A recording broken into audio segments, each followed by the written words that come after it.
As rochas magmáticas são as rochas que se originam a partir do resfriamento do magma.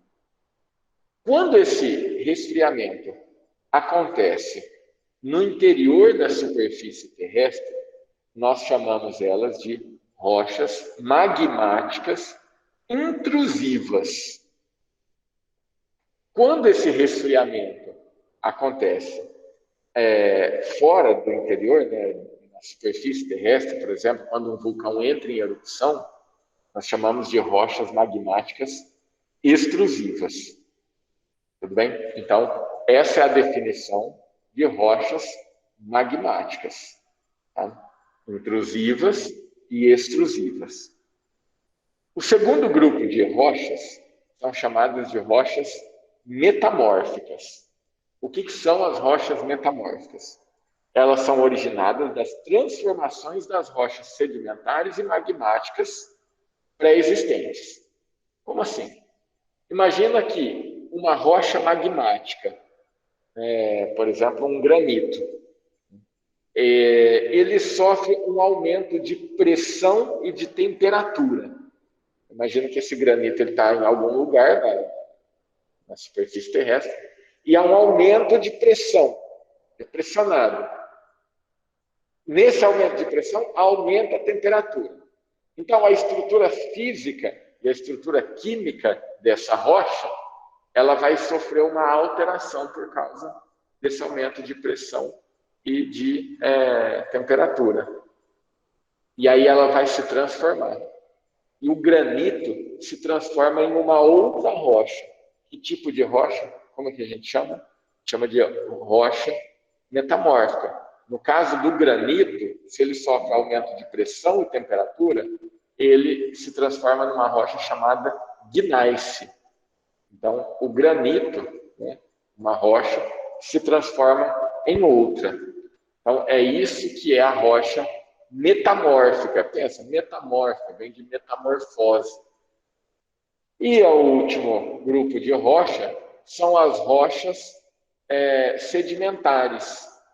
As rochas sedimentares, elas são formadas, primeiro, a partir aí da erosão.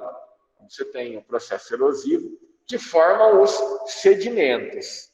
Ou seja, vai desagregar lá os minerais das rochas, da superfície, da crosta terrestre, e vai ter vai transportar, ocorre um transporte desse sedimento para partes normalmente mais baixas do relevo.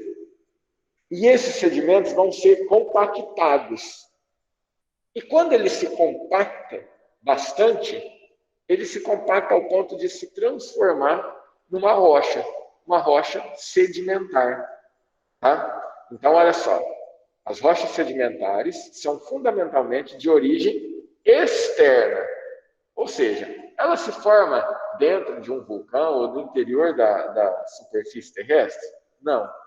Ela é resultante da desagregação, destruição ou decomposição de outras rochas, como também pela acumulação de materiais de origem orgânica. As rochas sedimentares, então, ela é uma rocha formada por sedimentos. Um exemplo que eu costumo dar, bem simplesinho, para você entender o que são as rochas sedimentares. Paçoca. Sabe o doce? Paçoquinha? O que é paçoca? É açúcar e amendoim. E outras coisas, claro, mas o básico é açúcar e amendoim. Batido, né? O açúcar é pó, né? Um granuladinho. Bate o amendoim, né? Até ele virar pó também. E coloca ele numa forminha e aperta bastante até que ele vira o docinho lá. É como se fosse a rocha sedimentar. Um exemplo de rocha sedimentar é o arenito. Então, exemplo de rocha magmática que eu dei, o granito. Tá? Exemplo de rocha metamórfica, a gneiss. E o exemplo de rocha sedimentar, o arenito. Certo? Muito bem.